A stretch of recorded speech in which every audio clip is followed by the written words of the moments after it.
We really have to be sensitive in our lives to the prompting of the Spirit. To be a part of the kingdom, we've got to be a part of spiritual things. It's not genetic, it isn't inherited, it's something that you have been given. Sometimes you don't see what the Holy Spirit is doing at the moment.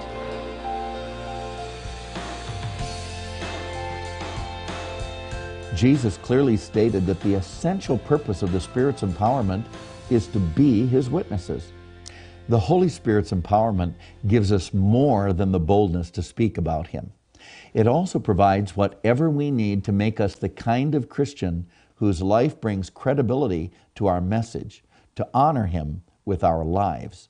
The content of our message will be greatly hindered if our manner and actions are inconsistent with our words. The personal credibility of Christians is not merely an added blessing in witness, but an essential requirement.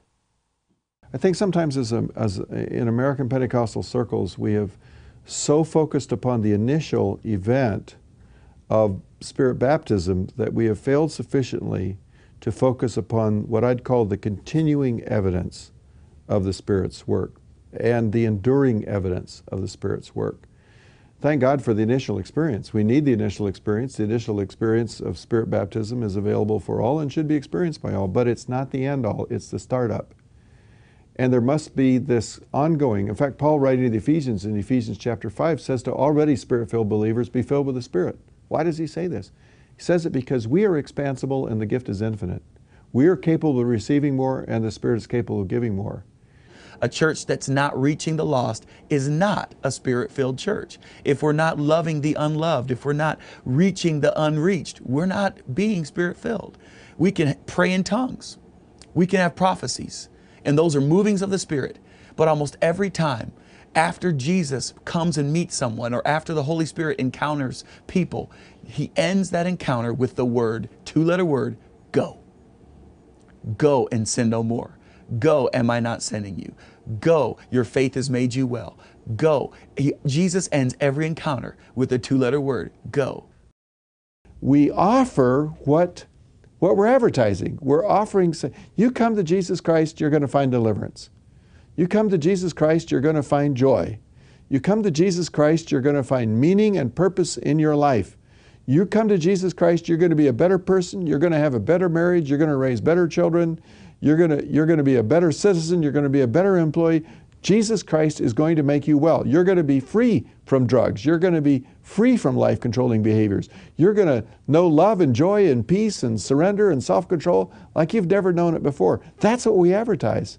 And as a church, we must be that kind of people that model that kind of community, because they'll see how we love one another and they'll see how we live, and that will speak many times a lot more than just simply what we say. It's wonderful when the enduring evidence of the Holy Spirit brings the character traits of Jesus, you know, love instead of bitterness, and peace instead of just being grumpy all the time, and long-suffering instead of just being impatient with people all the time.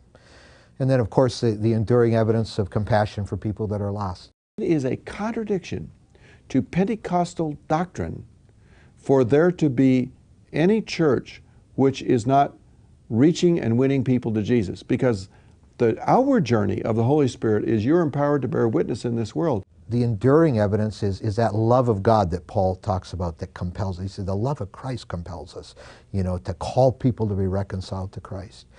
And that enduring evidence means that even though I don't always know how to answer the questions a non-Christian may have, you know, he can still use my words, faltering as they may be, because there's the power of the Holy Spirit behind them.